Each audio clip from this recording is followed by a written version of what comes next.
イラついてるから部屋に来て。今すぐ。光栄であります。ムカつくことがあるとイケメン選んで殺す癖をどうにかしろって言ってんじゃんか。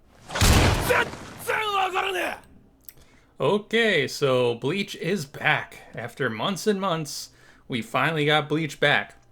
And that was quite the scene. So that was Bambietta, if I pronounced it correctly, cutting some poor Sternritter dude who was down bad in half.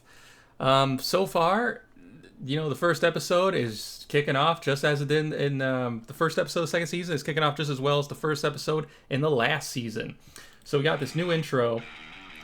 And I thought it looked, pretty dope here. It's kind of like an action movie version of Bleach. You have all these themes going on.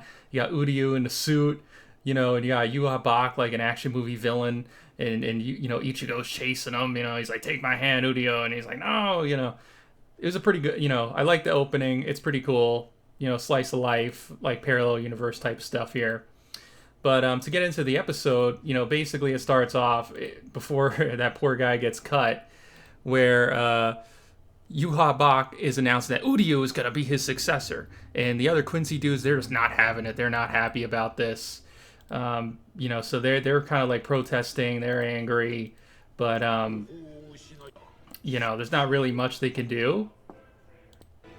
And, he explains later in this episode, again, I can't show too much because DMCA, but Uryu, because he was like the last Quincy in the human world, which, it's not really true, his father was, but because he's like one of the last Quincy in the human world, Yuha Bak's like, he's the successor.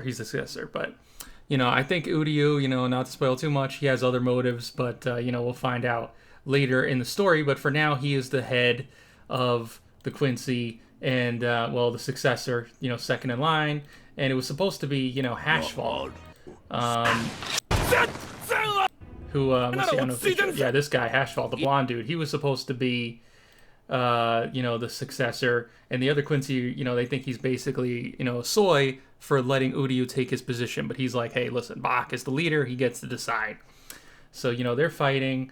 And, there's a lot of good dialogue there. And then we got Ichigo training with, the Squad Zero. And basically this big Squad Zero dude, he's basically teaching Ichigo, like, how to surpass being a Soul Reaper. He's basically like, you have to go beyond. And we even got a scene later on where he's basically walking him down this path where you need permission from the Soul King to train. And it's right here. And and we got Kyoraku, and he's explaining to Ichigo's friends here that which they're very angry about, that Ichigo might be so powerful they might not be allowed back in the human world.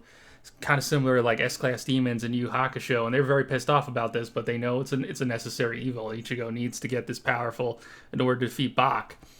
And then, the episode basically ends with, I don't know if we're going back to stuff from the previous season, but basically ends with Bak and Uryu and Hashfall and the Quincy announcing that in 9 days they're going to be launching their invasion again. So, it was a pretty good episode. I would rate it, it's more of a build-up. You're not getting a lot of action this episode, but it's a really good build-up for what's going to come in the next episode and the episode after that. And as somebody who read the manga, it looks pretty good. So, I would say, 8 out of 10. If you haven't seen it, give it a watch. And, don't forget to like, don't forget to subscribe. It's greatly appreciated. And have a great day.